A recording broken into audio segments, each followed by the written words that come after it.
ہم یہ والا پیشن نہیں دیکھتے کہ وہ اتنا پیشن ہو کہ وہ قوم پر رو رہے ہوں، رزلٹ نہیں ہے نا ہمارا.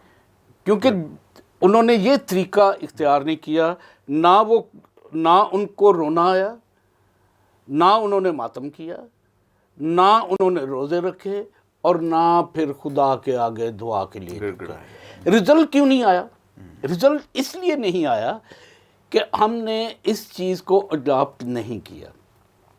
بہت سارے لوگ بات کر رہے ہیں ان باتوں پر، لیکن کچھ حاصل نہیں ہو رہا. میں بڑے دکھ کے ساتھ کئی دفعہ یہ بات کہتا ہوں، ہمیں آج ضرورت ہے خداوند کی طرف رجوع لانے کی. آج ہمیں ضرورت ہے خداوند کے آگے جھک جانے کی. کئی دفعہ پادری صاحب ہم جلد بازی کرتے ہیں. بالکل ایسے ہی ہے. میں نے دعا کیا اور میں اٹھ کھڑا ہوں، اور یہاں پہ ہم دیکھتے ہیں 5 ماہ لگ گئے. پوری حکمت عملی تیار کی اس نے ایکچولی. اگر بادشاہ، وہ کہتا ہے کہ بادشاہ اگر اس بات کے لیے مان جاتا ہے تو پھر مجھے آگے کرنا کیا ہے.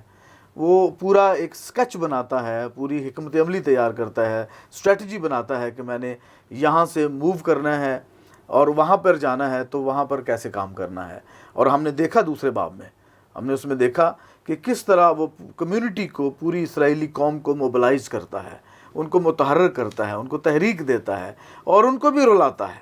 اور پھر وہ خود ہی کہتے ہیں کہ آؤ ہم مل کر کام کریں اور فصیل کو بنائیں، آؤ ہم سب مل کر فصیل کو بنائیں.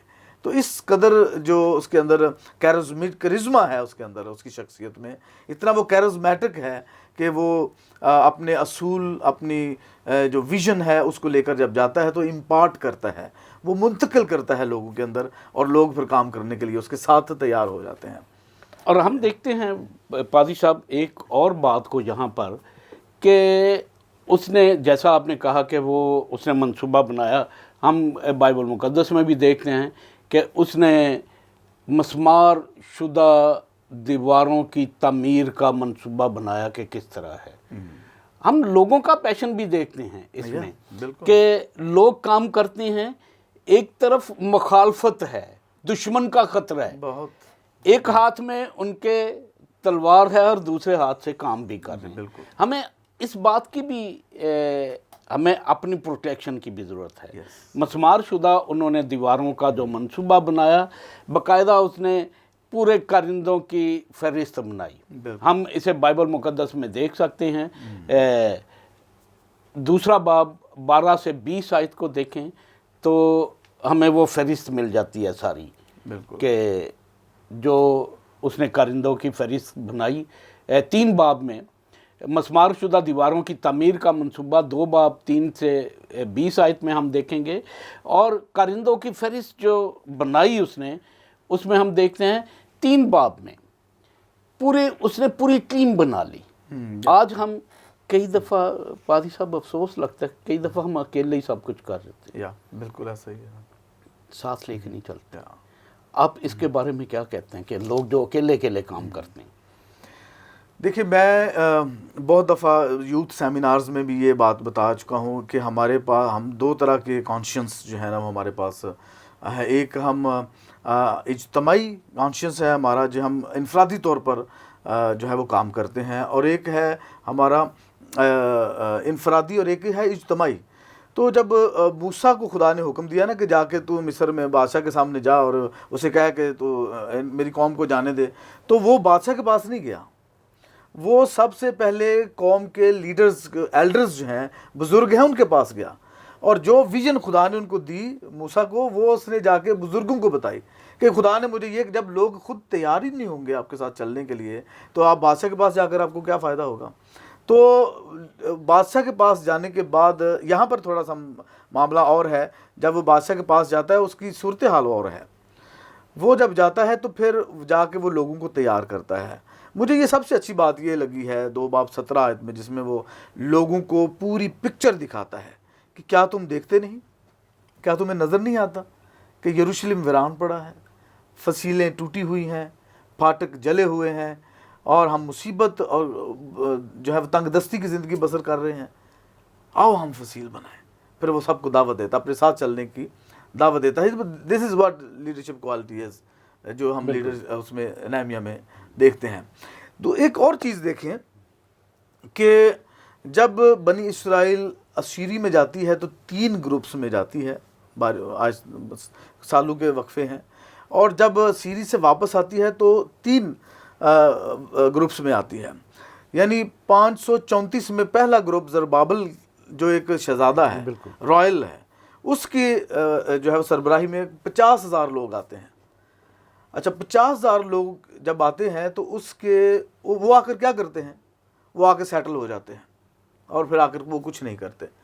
دوسرا گروپ جو ہے وہ کوئی 79 ایئرز کے بعد، 79 سال کے بعد 458 قبل از مسیح میں دوسرا گروپ جو ہے وہ آتا ہے، اور وہ عزرا کاہن کی سربراہی میں آتا ہے، اور وہ صرف 1800 لوگ ہوتے ہیں، اور وہ سارے لاوی اور کاہن ہوتے ہیں. اور جب وہ واپس آتے ہیں تو آگے نہ کھانے کو نہ پینے کو کوئی صورتحال نہیں، اور وہ کھیتوں میں چلے جاتے ہیں، کام شروع کر دیتے ہیں. کوئی قربانی، کوئی ہیکل، کوئی عبادت، کوئی شریعت، ہر چیز جو ہے وہ بلائے طاق رکھ کر اپنے کام میں لگ جاتے ہیں. اچھا جب عزرا آتا ہے 458 قبل از مسیح میں، اس کے 14 سال بعد خدا نہمیہ کو لے کر آتا ہے. یعنی آپ اندازہ کریں کہ 93 سال تک یروشلم جو ہے وہ کھنڈرات بنا رہا. اس 93 سال تک وہ جو ہے وہ پھاٹک جلے ہوئے، ہر چیز تباہ حال. اور 93 سال کے بعد یہ بندہ آ کر پوری قوم کو متحرک کرتا ہے، ٹیم بلڈ کرتا ہے. مطلب he has a quality of team building. جب یہ ٹیم بلڈنگ کرتا ہے تو کام جو ہے وہ شروع ہو جاتا ہے. جو بندہ جو کچھ کر سکتا ہے اس کو وہ اسائن کر دیتا ہے کہ یہ کام تیری ذمہ داری ہے، یہ تیری ذمہ داری ہے، یہ تیری ذمہ داری ہے. اور پھر مخالفت بھی فوراً شروع ہو جاتی ہے. جیسے ہی توبیہ، سنبلت، عربی جشم نے یہ ساری باتیں سنی. ہم دیکھ رہے ہیں یہاں پہ کہ ٹیم بلڈنگ جو ہے، I think this is the main factor. یا بالکل ٹیم بلڈنگ ہونا بڑی امپورٹنس رکھتا ہے. میرے یسوع نے بھی جب خدمت کا آغاز کیا، اس نے ڈسائپلز لیے، اپنی ایک ٹیم بنائی، اور ٹیم ورک میں ہی برکت ہے.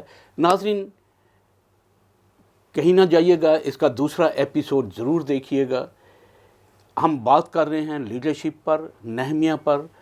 اگلے ایپیسوڈ میں ہم گفتگو کو جاری رکھیں گے. ابھی پروگرام کا وقت ختم ہوتا ہے. آپ دیکھ رہے تھے پروگرام سچے موتی فضل ٹیلی ویژن پر.